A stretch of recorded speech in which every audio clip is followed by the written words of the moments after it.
बहुत साल हो गए कि ये जो सिलसिला शुरू हुआ है मोटिवेशनल स्पीकर्स का, अमेरिका में, इंडिया में बढ़ते ही जा रहे हैं, बढ़ते ही जा रहे हैं। और कई के मिलियंस में सब्सक्राइबर्स हैं। तो इसका एक मुझे जो तजुर्बा हुआ, और बहुत सारे जो लोग एक फेस कर रहे हैं, एक किस्म की टेंशन है, एक स्ट्रेस है जो ओरिजिनेट जो है यहाँ से हुई है। मैं क्योंकि स्वीडन में तकरीबन 2-3 साल तक तो जॉब में ऐसा बिज़ी रहा, और फिर आखिरी साल में मुझे इत्तेफाक हुआ कुछ ये किताब मैंने सुनी थी, क्योंकि संदीप महेश्वरी को मैं बड़े हंसी से सुन रहा था, थिंक एंड ग्रो रिच। तो वो किताब मैंने पढ़ी, उसमें काफ़ी सारी बातें थी, स्ट्रॉन्ग डिज़ायर होना चाहिए और ये सब बहुत सारी बातें थी, मेहनत, कंसिस्टेंसी, ये सब ज़रूरी है। ठीक है, कुछ भी हासिल करने के लिए ये सब होता है। फिर एक लाइन लग गई मोटिवेशनल किस्म की, ऑडियो बुक्स में वैसे गाने सुनता था तो उसकी जगह उन्होंने ले ली ऑडियो बुक्स में, और प्रोग्राम्स में ने, और बहुत सारे टोनी रॉबिन्स, टॉम बिलियो, जय शेट्टी, विशेन लाखियानी, माइंड वैली, इस तरह इंडिया में सती महेश्वरी, एक मदन, उज्ज्वल पटनी, और इस तरह के बहुत सारे। तो फिर आपके साथ होता ये है कि उनको कंज्यूम करते करते, सुनते सुनते 1-2 साल, 3 साल आपको महसूस होता है यार मैं सबसे अलग हूँ, मैं कुछ एक एक यूटोपिया बन जाता है आपके अंदर, उसमें आप जीते हैं। बाहर निकलते हैं तो नहीं, रियलिटी कुछ और ही होती है। आप अपने आप को पता नहीं क्या समझते हैं, और समझते हैं कि मेरी ज़िंदगी अब सेट हो जाएगी, अब ऐसा होगा वैसा होगा। मसाइल वहीं के वहीं रहते हैं। ठीक है, उससे कुछ आपकी आदत हो सकता है, आप कोशिश करें कि टाइम टेबल बनाएं और उस पे चलने की कोशिश करें, लेकिन फिज़िकली अगर आपको सपोर्ट करेगा आपका जिस्म और नेचर, तो फिर आप उस तरफ निकल भी जाएंगे। लेकिन मैं इस पे ये भी महसूस करता हूँ कि देखें, पुराने जितने भी बड़े बड़े लोग पैदा हुए, उनके दौर में तो ये कोई मोटिवेशन का कोई सिलसिला ऐसा कुछ था ही नहीं, वो तो नेचुरली तौर पर हुए। तो बहुत सारे लोगों के साथ ये प्रॉब्लम हो जाती है कि जो सुबह उठते ही वो सोचते हैं यार फ़लाँ देखो कहाँ पहुँच गया है, फ़लाँ को देखो, ओपरा को देखो कहाँ क्या उसकी हालत थी। और फिर ये इनको एक्सप्लॉइट, मतलब उनकी पेश करते हैं ये जो इस तरह के मोटिवेशनल स्पीकर्स हैं। उज्ज्वल पटनी है, जैसे उस दिन उन्होंने ओपरा के बारे कहानी सुनाई, और इस तरह बहुत सारे बड़े बड़े जो भी मशहूर लोग हैं उनकी कहानियाँ सुनाते हैं। तो वो असल में आपको उकसाते हैं कि आप भी ऐसे बनो। तो मसला ये है कि जब बंदा सुबह उठ के स्ट्रेस लेता है कि यार मैं उस तरफ नहीं जा रहा हूँ, या वैसा नहीं बन रहा हूँ, या वैसा, तो एक अजीब किस्म का एक ट्रॉमा आप फील करते। तो इसमें सोचने की बात यह है कि भाई एक तो ये नेचुरल होता है, एक तो नेचर उनको जहाँ ले जाना चाहती है वो ले जाती है, दूसरे उनके कंडीशंस, सर्कमस्टांसेस जो भी होते हैं। अब कोई बाहर बैठा है यूरोप में, और फिर वो मोटिवेशनल स्पीकर्स सोच रहा है यार मैं क्यों नहीं लोगों को इकट्ठा करके जो है ना एक लेक्चर दे सकता, या इस तरह का मुझ में स्किल्स क्यों नहीं है, या कोई अफोर्ड भी नहीं कर सकता कोई कोर्स या कोई कुछ सीखना कि वो कुछ पब्लिक स्पीकिंग कर सके या कुछ और कर सके, या जैसे किसी को भी देख लिया कि भाई ये है तो मैं भी ऐसा ही बनूं।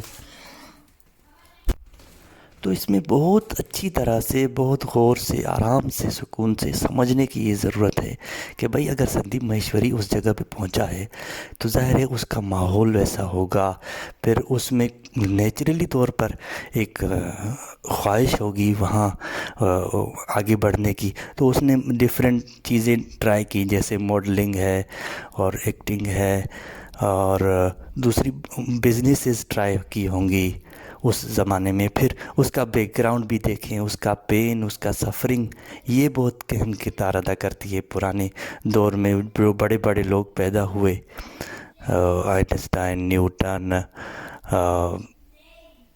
कार्ल जंग, मार्क्स, सब बहुत सारे, मैं अभी आप गूगल पे लिखें तो कितने सारे आ जाएंगे। तो इनकी ज़िंदगी में शुरू में कितनी पावर्टी, कितना ये, और फिर उससे वो, और इसी तरह इंडिया के जो APJ अब्दुल कलाम हैं, उनकी स्टोरी। तो एक पेन, एक फोर्स होती है पीछे, वो लाजमी होनी चाहिए। तो आपकी ज़िंदगी में अगर वो नहीं है तो आप कैसे वो आपको कैसे वो प्रेशराइज करेगी या फोर्स करेगी आगे बढ़ने के लिए। इसी तरह मैं कह रहा था कि संदीप माहेश्वरी, अगर उसने ऐसा कुछ किया कि आज तो वो इतना फेमस है और इतना, तो उसकी अपनी कंडीशंस थे, सरकमस्टांसेस थे, ऐसे उसको दोस्त मिले, आगे बढ़े, वो लोग मिलके उन्होंने टीम बनाई। अब कोई बाहर कहीं बैठा है यूरोप में और कह रहा है यार मैं ऐसा क्यों नहीं कर सकता, मैं टीम करने कैसे नहीं बना सकता। पहले तो उसको लैंग्वेज का मसला होता है कि लोगों से बात कैसे करे, क्योंकि अपने जैसे तो यहाँ पे बस वो रेस्टोरेंट और इनका इस तरह की जॉब्स में लगे रहते हैं, और उन्हें तो होश ही नहीं, इस तरह की कोई सोच ही नहीं होती है। मैं ये तनकीद नहीं कर रहा हूँ, मतलब ये कि माहौल होना चाहिए, वैसी कंडीशंस, तो फिर आहिस्ता आहिस्ता वो बंदा उसी तरफ जाता है और नेचुरली इंक्लाइंड होता है उस तरफ जाने के लिए। या ओपरा को देख ले तो उसने शुरुआत कैसे की, रेडियो स्टेशन से बोलने की और टीवी पे बोलने की मेज़बानी की। तो ज़ाहिर है वहाँ पे कंडीशंस मिल जाती हैं, अपॉर्चुनिटीज़ मिल जाती हैं, तो लोग आगे बढ़ते बढ़ते जाते हैं। इसी तरह जो भी मोटिवेशनल स्पीकर इंडिया में हैं, जैसे बहुत बड़े, तो ठाकुर जो है, ये अचानक से एक थोड़ा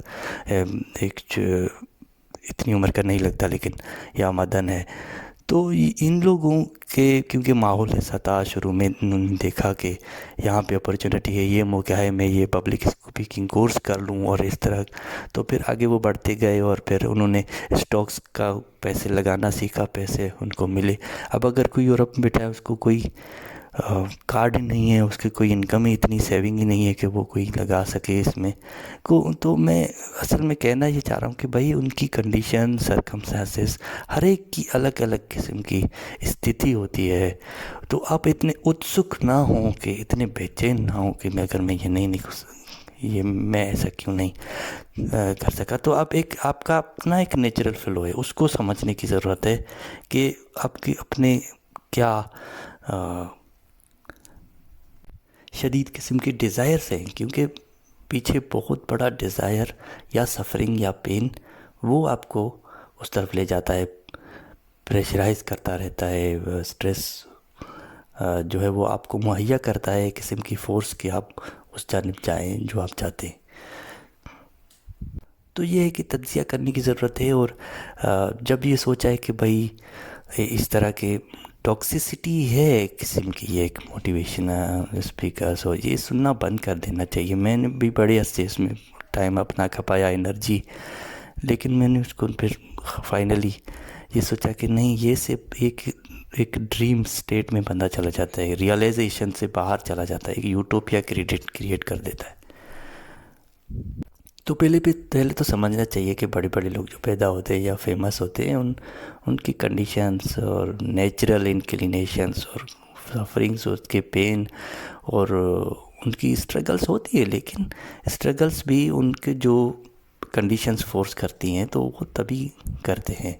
आप खुद अपनी ज़िंदगी का एक तज्ज़िया करें ना, एक दिन बैठ के, खाली बैठ के, कि मैं किस तरह मेरे साथ क्या क्या हुआ, कहाँ पे मैं क्या कर सकता था, क्या मैं नहीं कर सका कि वहाँ तक ना पहुँच सका, या अभी मेरी हालत ऐसी है। तो पीछे से एक मुझे अक्सर ऐसे होता है कि मैं शुरू से एक जैसे स्टोरी एक बिल्ड होती है ना, कि बचपन था, फिर स्कूल हो गया, फिर उसके बाद ये कोर्स मैंने लिया, या ये लेना चाहता था ना ले सका, ये कंडीशंस थी, ये जज्बात थे लोगों के, ये लोगों ने मुझे इस तरफ उकसाया था, ये इस चीज़ का मुझे पता ही नहीं था, कोई डायरेक्शन नहीं थी कि मैं इस तरह जा सकूं, या इस तरह की बहुत सारी चीज़ें हैं।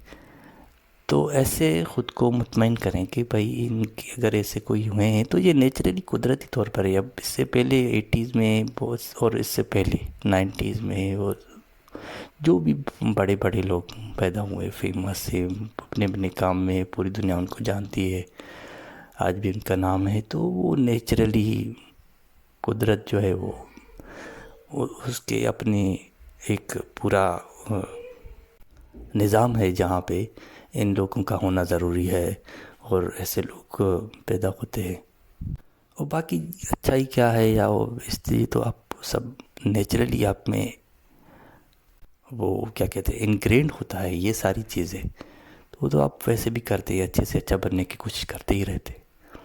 तो ये एक छोटी सी बात मेरे जहन में आई थी, तो मैंने कहा मैं अपने तजुर्बे की रोशनी में और जो देखता हूँ मैं इधर उधर लोग इतने स्ट्रेसफुल इतने वो होते, तो पेश कर दूँ। अपने कमेंट से ज़रूर आगाह कीजिएगा। बहुत शुक्रिया।